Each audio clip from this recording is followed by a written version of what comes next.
Here's how to deliver a message in Igbo using 3 sentence structures. Number 1, Chima na dash gi. Chima is dash you. Chima na akpọ gi. Chima is calling you. Chima na achọ gi. Chima is looking for you. Chima na-eche gi. Chima is waiting for you. 2.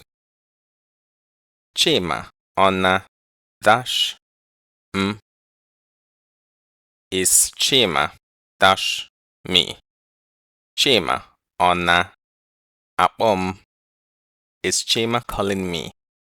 Chima ọ na-achọ m? Is Chima looking for me? Chima ọ na-eche m? Is Chima waiting for me? And our final phrase is Onye ka Chima na dash? Who is Chima dash? Onye ka Chima na-akpọ? Who is Chima calling? Onye ka Chima na-achọ? Who is Chima looking for? Onye ka Chima na-eche? Who is Chima waiting for? Quick question. If someone said to you, Chima ọ na-akpọ m, how would you say, no, Chima is not calling you? Leave in a comment, and as always, come back tomorrow for more.